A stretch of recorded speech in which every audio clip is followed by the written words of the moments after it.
Alright, so yan, talong. Baby. Ito lang yung klase ng talong nila eh. Repolyo ba yan?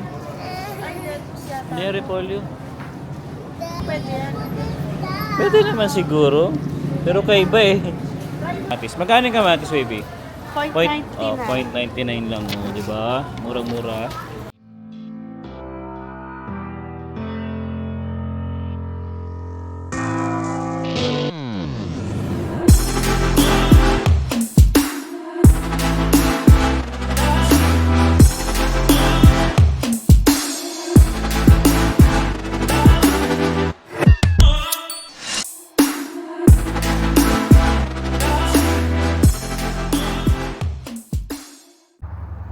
Hi guys, welcome back sa aming YouTube channel ni Emma. Ayan, so Mainit na hapon. oo, papunta tayo ngayon guys sa Freestone kasi kailangan namin mamili ng mga gulay for this week. Yan, kakasundo lang sa akin ni Alvin sa work. Yeah. Oh, to si Sain gusto ng milk tea. Ano ba yan? Ito milk Meron na tea. nga milk tea pero ayaw Bumili niya. lang ako kahapon. Gusto niya raw yung bago. Ayaw niya nung luma, nilagay ko kasi sa ref. Gusto niya yung lalagyan niya masyado. What? Ha? Oh yeah, ito. Okay. Yakult. Oh, sige, babay tayo. Yakult daw gusto niya. Ayan. So, init. Ayan. So guys, magandang weather namin, ano. Ano lang. Oh, malamig lang siya ng konti. Gawa ng hangin. Ayan. So, yun nga pala guys, no. Gaya na sinabi namin. Pupunta kami ng Freestone. Kasi kailangan na yung mamili ng mga gulay for this week. Kasi nga ay tomorrow, start na ang ating work. Wow. So, sana tuloy-tuloy na to, no? Sana wala na maging problema, tariff, at kung ano man, no? Recession. Yeah, sana pag-pray natin na Hindi, yeah, maging tuloy-tuloy. Oo, hindi maapektuhan yung kumpanya. Yeah, kasi mahirap guys pag walang trabaho din talaga dito. Ito alam. Yan, so let's go. Yan. So, napakainit. Ilan ba yung temperature ngayon? 16. Yan, plus 16. Yan, one layer na Dito lang nainitan tayo. ka na sa 16, ha? Ah, Social, ah. hindi iba yung impact kasi ng araw. Yeah, Pero hindi tayo nagreklamo, napakaganda talaga lumabas ngayon. Yeah. Yan, kaya after work, kanina gusto ni Alvin Dapat Walmart. Walmart lang. Nasa Walmart na kami kanina. Eh, nung naalala niya na dumadampot ako ng mga gulay, sabi Paday niya, gulay, Freestone na baby, lang. Freestone na lang tayo, sabi niya. Oo, para makalibot na rin tayo. Yan. Tsaka Kasi- baka dumanin tayo ng Hong Kong, di ba? Pwede, oo. Kasi So, kailangan mamili ng mga pambaon-baon, yan. yes. So, yan, interview na nga kita. Grabe, napapabili tayo ng mga baon-baon. Parang, ang tagal, no? Bago Hindi, ka kahit nagkaroon naman ng baon. Kahit naman nasa warehouse ako, nagbabaon talaga, di ba, ng mga pag-break time kasi namin, bibili ako ng mga guys, Skyflakes, mga ganyan. Oh, so yun yung Oo. pupuntahan namin ngayon sa Hong Kong. Kasi Skyflakes yung gusto ni Alwin. Syempre mga pag Pinoy food, Yeah, pag mga ayan, break Pinoy time. Kasi snacks. Every 2 hours magbe-break kami. So, kasi syempre mga kasama ko kumakain din. So, di ba, konti may mga Konti-konti tayo. lang ha, wag masyadong ano. Oo. So kanina naman nag-treadmill daw siya, pinagmamalaki niya sa akin. And meron kaming pustahan ito. Pag hindi nag-treadmill, ang isa sa $5. amin, may $5 yung isa. Ayan. Wag nga lang kaming pareho mag-treadmill kasi offset yon. Yes. So iipunin natin. Ako nag-treadmill ako kagabi. Kahapon, kagabi. Oo. So mamaya ulit. Yan para ano 'di ba, maging consistent kasi pag hindi ka naging consistent, wala lang din yung diet or exercise mo. Yan. So hopefully sa Glenmore tayo minsan no makapag-exercise. Ayan. So anong oras ulit ang iyong pasok bukas? Ang pasok ko ay 7 to 5:30. Ayan. So maaga no. Yan. Kaya maaga niya ring ihahatid si Zion. Kaya bukas 6:30 pa lang alis na kami ni Zion kasi iwan ko pa siya. O Tapos hindi niya na ako masusundo or unless magpalit ako ng out. Yan. So something that aayusin pa namin kasi may mga meetings din ako na medyo maaga. Siguro next week, yan yung magpapalit na ako. Mag-out na lang din ako ng 6. yeah, sabi ko nga sa kanya guys, total I think flexible naman yung time nila din.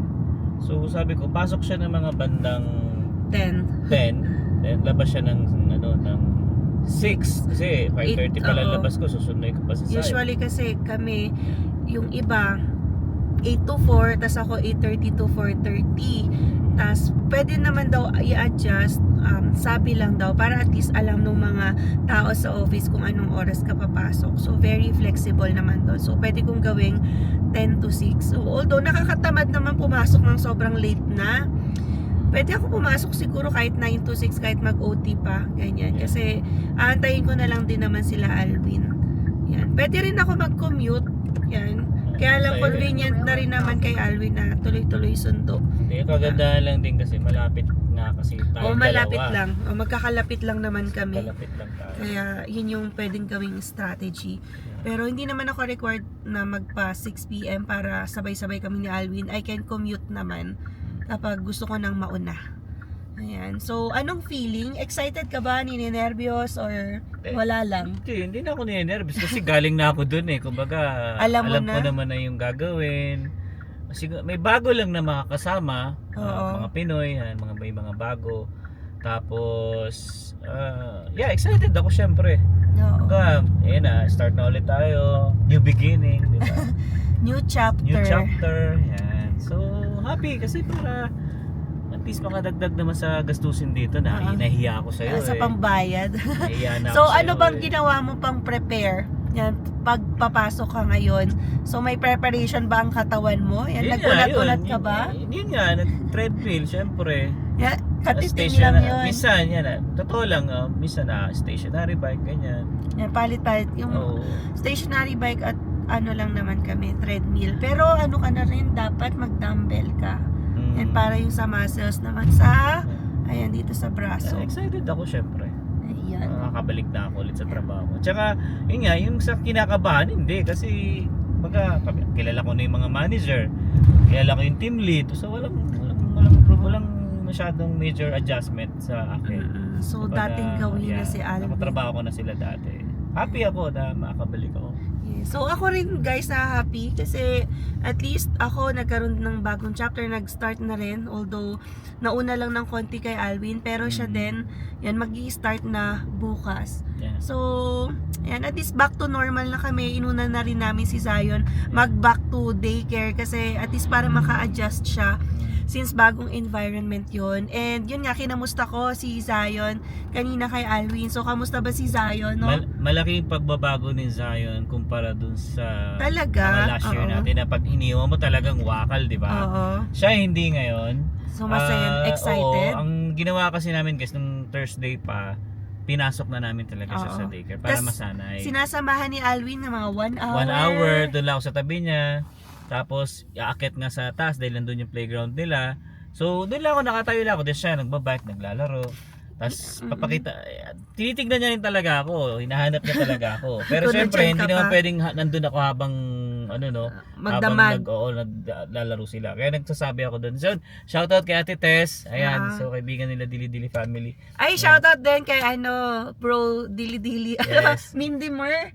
Ayan kasi nagpa-notaryo or nagpa-certified true copy sila sa office, pinick up niya. Ayun, 'di ba? Mga parang small world. And then yung one of the educators dito kay Zion sa bagong daycare, kaibigan naman or classmate niya si Sis Joyce. So, I think maybe siguro promote mo na rin muna sila sa... Ay, oo nga pala, no? So kung meron kayong kakilala or kayo din mismo ay nandito sa isang car accident, whether last year pa yan, basta we are still within the 2-year limitation period yan, you can reach out to us para yan mag-book ng appointment with our lawyer. At least, 'di ba, maka-open kayo ng file even before the 2-year limitation period kasi you are just given 2 years, 'di ba, to open a claim, yan mag-file ng claim against the other party. Otherwise, wala na kayong habol kasi you will be barred yan by the statute of limitations. Saka free free consultation pa yan. And yun nga, nag-ooperate itong personal injury claim ninyo under a contingency fee arrangement. Yan. So, ibig sabihin, you will not be paying any upfront costs. So, wala kayong ilalabas para pambayad ng lawyer. So walang hourly charges dyan. Ang mangyayari lang if kapag makakuha kayo ng claim, so there's a certain percentage lang na ibabayad sa lawyer. So kung walang makuhang claim, edi wala kayong babayaran din sa lawyer. Pero syempre, since you are a victim of accident, so we will see, 'di ba? And titingnan natin yung records ninyo, yung mga pagpapa-check up, 'di ba? Makikita doon na nagkaroon talaga ng damage sa inyong part. Nagkaroon kayo ng neck pain, back pain, yung injury nyo naging chronic, tumagal ng ilang months and even years. So para mas ma-compensate ang damages nyo, ayan, it's better to go to personal injury lawyer. And yung law firm po namin ay Zivov Law na nakalocate dito sa Southeast. Yan, just in front of the Calgary Farmers Market. Yan, so ipuput ko yung details ng Zivov Law dito sa description box below para ayan, makontak nyo kami in case you need one. Nice. Alright, so biyahe na muna tayo guys. Pakita natin ulit ang Freestone. Okay guys, dito na tayo sa Freestone. Kuwalan tayo ng cart. Dati umikot pa ako doon sa kabila. Ito lang pala lagayan ng cart dito sa harapan. Nakaraan ikot pa doon. Doon sa dulo. Dito lang pala.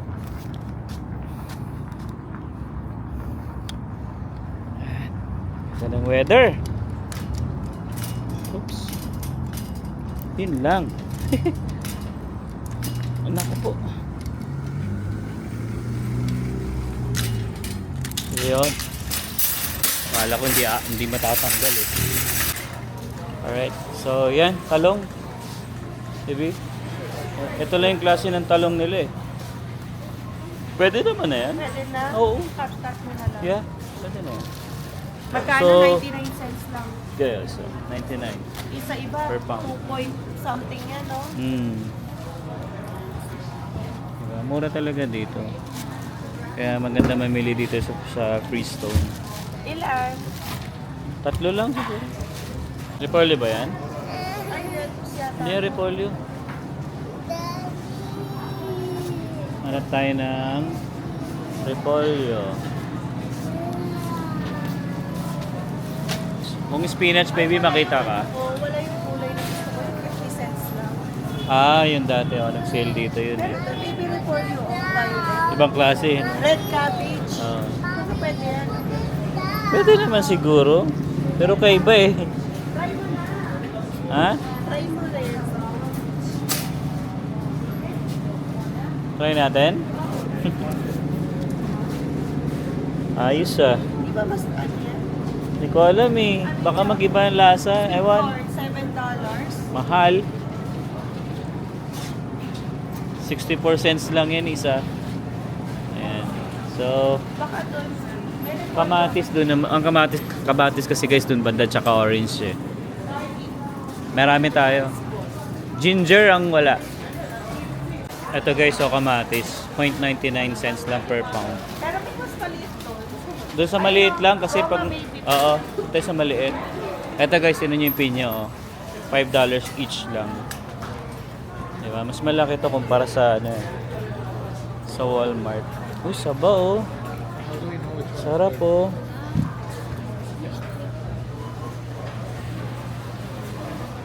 Push mo. Go, push. Push. Slowly lang ha. Baka may tamaan ka. Oh, careful ha. So ito guys si Emma. Dito. Yung kamatis. Magkano yung kamatis, baby? 0.99 lang oh, di ba? Murang-mura. Yan, tama lang 'tong maliliit. Damihan mo na. Ito yung orange guys. Medyo mahal siya ng konting ano. 1.49 lang. Hindi kasi 99 lang nung nakaraan eh. Ayan oh. Medyo malalaki pati ito. No? Pero okay naman. Tingin tayo yung maganda yung ano. Ito maliit. Maliit. So ito na guys. Yes, you love orange? Yeah. Yeah. Ilang piraso? Marami rin yan. Mga 8. 8. Oh yeah. So pares lang siya 1.49 per pound. Okay. So saan tayo? Ikot pa. Sa ano, yun, sa mga wala natin strawberry ba kami? Okay. Guys, nakabili tayo ng isang box ng mais dito. $10 lang. 10. Oh. $10 lang. Ayan. Magkano nga sa Walmart yan? Ah, 64 cents each. May isang supot din kanina, $7. So ito isang box na. Ang dami yung laman, no? Kasi ito kay Emma, strawberry din. $10 lang Sulit din. ba? Kasi $7 isa sa Oo. Walmart. At saka ang dami. Mm. Fresh. Mag-yogurt tayo. Tapos Yeah. strawberry. How much is this? $10. For everyone. Yeah.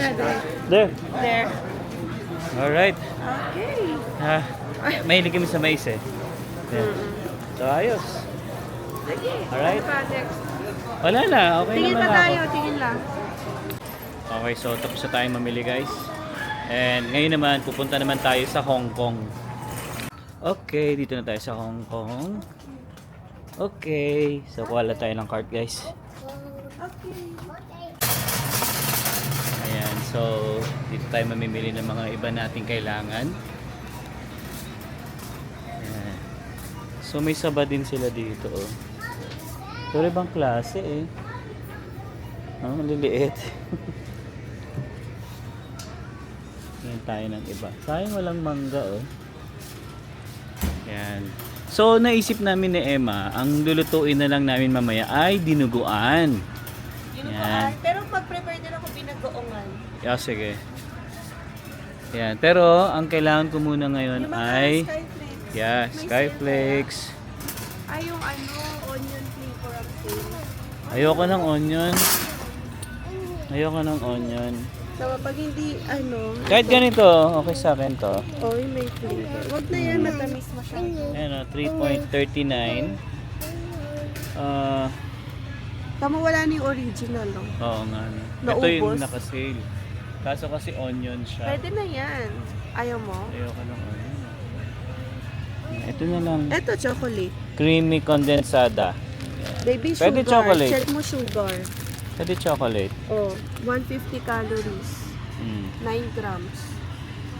Okay. 9% pala. 150. Mm. Oh, 8%. O yan, kuha ka na isa niyan. Kuha tayo isa. Mga tinda dito guys sa Hong Kong, no? Kung mapapansin nyo, halos para lang tayo na sa Pilipinas. Oh, tamo, may chocolate din siya. Magkano chocolate dito? Tingnan lang natin. 2.69. See? Despacito ang background natin. Ayan. Then sa mga chips, meron din dito guys. Kompleto rin dito. Ayan, no? Mga snacku. Halos kompleto talaga guys. O, sweet corn, meron din. Diba? Boy bawang. Chippy. Roller. Potato chips. Ayan. So may stick-o din siya. Ayan. So, stick-o dito guys is 10.99. Ayan. So, ito, growers. Kaso, meron kami nabibili guys na ganito. Sa ano? No frills. Isang gano'n siya, malaki. Parang $5 lang, no? 4 nga lang yun. O, basta mga ganun. Mas malaki pa. Baby shingaling. Favorite ng Ayoko yung singaling. banana chips. Banana chips, masarap din yan. Ito, gusto ko rin to. Yung si mama, naalala ko si mama sa ganito. Kasi paborito ni mama yung mga ganito. Toasted bread. Ito, oh, nakakamiss tong mga ganitong hopya, oh. Pero nasa harap yung presyo niyan, eh. Tingnan natin. Ito guys, pandesal, $5. Diba? Spanish bread, 5.29. Pandesyosa. Ito. Saan? Ayan, parang ano na nag-melt na yung Nag-melt na yung ano niya, sukal. $6. Oh, ito guys, oh, tingnan niyo yung Mahal nung adobo peanut dito, oh. $7.59. Ito masarap eh, oh, Spanish bread. Pabili mo na. Sige, bili tayo isa. Gusto ko to guys, eh. Spanish roll. Yan, gusto ko to yung mga ganito guys. 6.1 $1. Yan. Meron kasi kami guys, gift card. So, medyo marami-rami pa tayong gift card. Bigay ng mga kaibigan natin. Pipirin mo pa rin. Pipirin natin. Ano yun, nasa $400 din yun. Pero nabawasan na siya. Yung mga nakaraan pa namin. Yan. Tapos ito guys, Turon. Tingnan nyo. 5.99. Hindi, sinasabi ko lang. 5.99. Tapos ito yung saba. Ito, bumibili yung kapatid ko na to si Michelle dati na nandito siya eh. Ayan. 3.99 pala to. Ayan. So, yan yung mga tinda dito. No? Tignan nyo na lang yung mga presyo guys. No? O, turon, $6.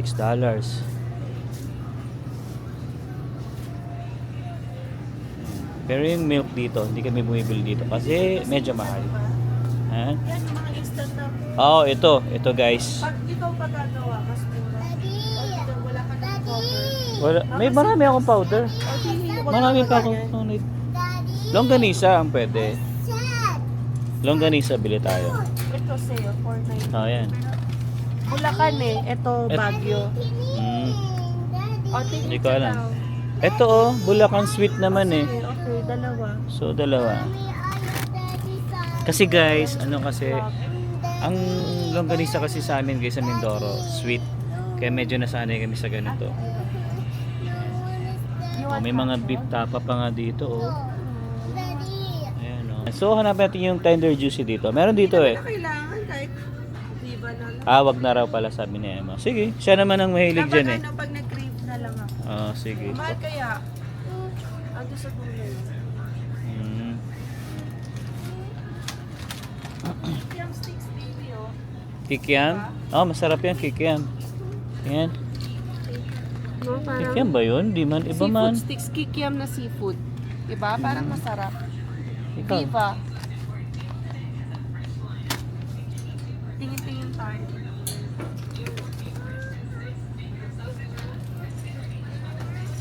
So, hahanapin ko yung pangdinuguan. Ito.